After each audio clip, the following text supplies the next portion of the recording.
Hey guys, it's Kiro filming once again on the 1 week anniversary of the evolution of combat. I just finished filming my momentum guide, so if you haven't seen that, you should go check it out. I talk about momentum, and is momentum actually better than using abilities manually?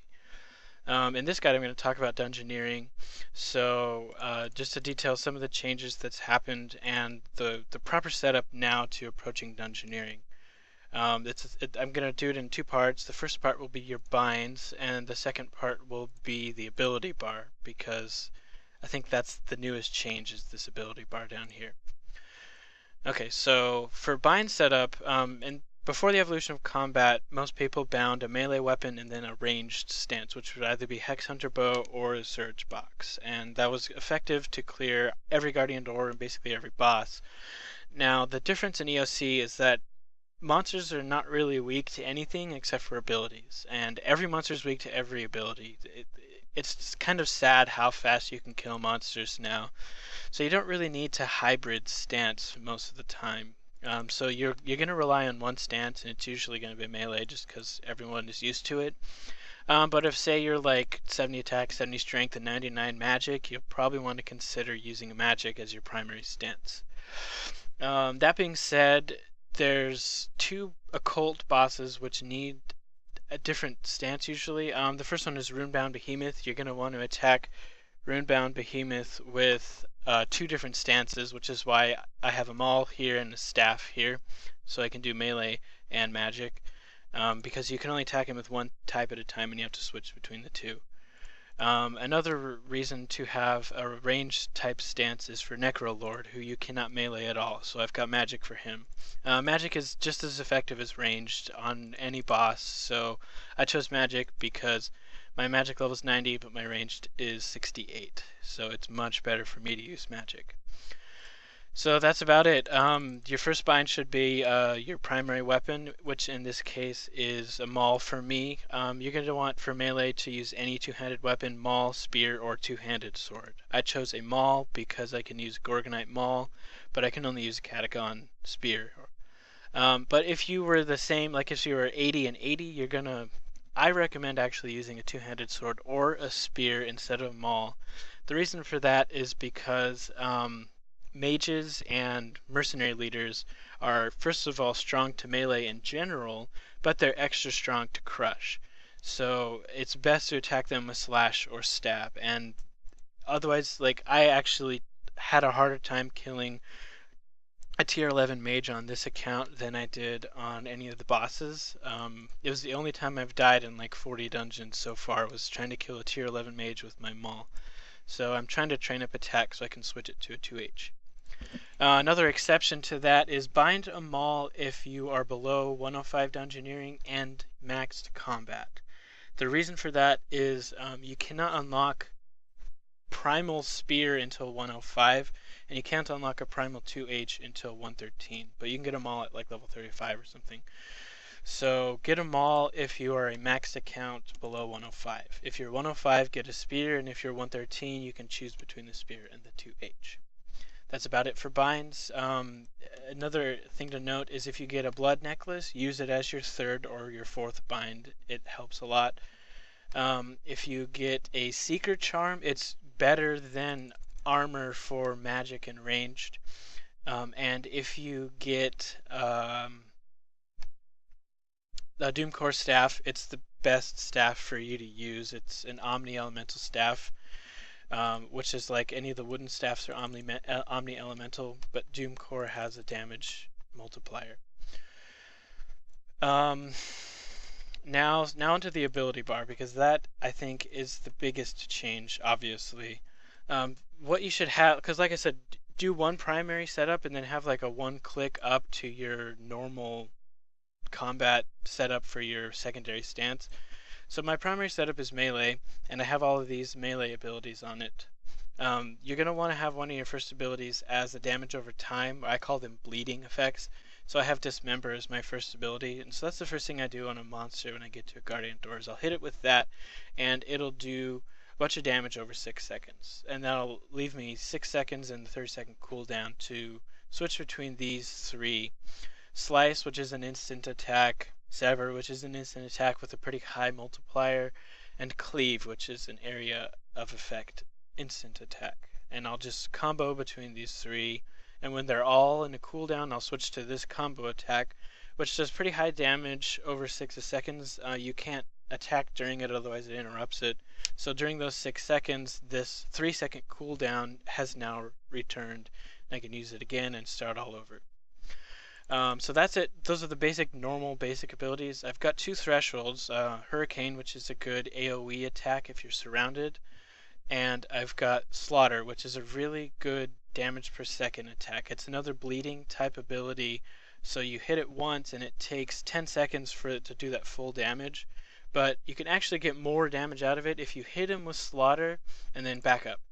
And as they come to attack you, it'll cause them to move and do that full 300% damage. And you'll also want 1 ultimate ability. There's no reason to have more than 1, really. I choose Overpower because it does an average of 300% or 3 times your normal damage. And also because I can't use Meteor Strike yet. As you can see, I don't have 81 attack. Another reason I chose Overpower is because it doesn't have that 50% HP restriction, so you can use it at any time on any monster as long as you have full adrenaline. But if you have Meteor Strike and you've already killed a boss halfway, you can't use it and it's a waste. So I think this, which it has the potential to do less or more damage than Meteor Strike. They both average out at 300%, but you can use Overpower whenever you want. So those are the normal damage outputting ones. Now with Dungeoneering, the other 2 must-haves are Freedom, which unbinds you, and you get bound a lot because there's a lot of mages and it's really frustrating. You can't protect from it anymore. And also Regenerate. The Regenerate is good for after you've cleared a Guardian door. You're going to have a bunch of adrenaline that'll probably end up going to waste, so I just click on Regenerate and it brings my health back up at the expense of the adrenaline, which I would have lost anyway. Now I also have 2 shield abilities, Rejuvenate and Resonance, and you might wonder why I have 2 shield abilities without a shield bind. Well, here's why. There's an anti-dragon shield at base, and that's about half the floors have it. If not, you can just pick up a random item, sell it, and buy a Novite Kite shield. So that you can use either one of these to activate these shield abilities. Now the first one is Resonance, and I just use it randomly whenever it comes back as I enter a room. So I'll see there's a monster in there, I'll activate Resonance, and as soon as he attacks me, I absorb that damage instead of taking it. So it's a nice little health bonus if you want. It's not really necessary, but I had an open spot, so I filled it. But the other shield ability that you must have is Rejuvenate. It brings up 40% of your life points, which is huge in Dungeoneering, and it brings back 40% of your drained stats. Mages will drain your stats, so if you don't, if you have a strength requirement door and they hit you with weaken and your strength goes down below, you can't open it and it's frustrating and you have to either make a potion or die to get the door open. Or you can just use Rejuvenate if you have full adrenaline. So that's one use for it. Also, Unholy Curse Bearer drains your stats a lot faster now than he used to. So you pretty much have to use Rejuvenate, otherwise you'll be trying to kill them with level 1 in all of your stats. Another reason Rejuvenate is useful is if you're in a huge Guardian door or like a Ramuki door or something that takes a long time and you're about to die, you can switch to Rejuvenate because you'll probably fill up adrenaline. And that's the best use for the full adrenaline, unless you're in a boss, is to use Rejuvenate. So if you do happen to fill up adrenaline, go ahead and get that 40% life points. It's very useful. It saves a lot of potential deaths and saves a lot of food for use later on in a real emergency. I forgot to point out when I was originally filming why I don't have the Gatestone teleport, create Gatestone, all those teleports and stuff on the ability bar, which a lot of people recommend having.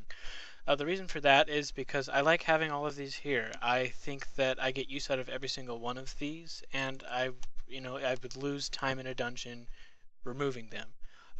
Just like in the old version, to access your create gatestone or teleports or whatever, you just click your mage book. And now the only difference now is you have to go through one extra tab.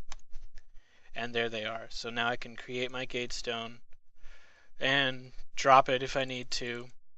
Drop this one, whatever. And if I want to, create a new one or whatever, it's right there. You just go back to your magic tab like normal, so that you can just create it, drop it, teleport to it, create it, drop it, just switching back and forth. For those of you that have Dungeoneered before the EOC, this is nothing new, and I think that having an extra 4 spots is much more useful than having a 1 tab switch in order to get to your teleports. So that's it for the evolution of combat dungeoneering. Like I said, just to recap, just focus on one stance and have a secondary stance for either Runebound Behemoth or for the Necrolord boss. But other than that, bosses don't have weaknesses. The monsters are only weak to abilities, so just do one stance. And for your abilities, like I said, have a regular bleeding effect, 3 or 4 instant attack ones, a combo, so that if these are all down, you can combo instead. I like to have 2 thresholds with an AoE and a bleeding type one, and then 1 ultimate with these support abilities in there also. Thanks for watching. Feel free to subscribe if you would like, and keep posted because I'll be adding in more guides about the EOC in the coming days. Thanks for watching.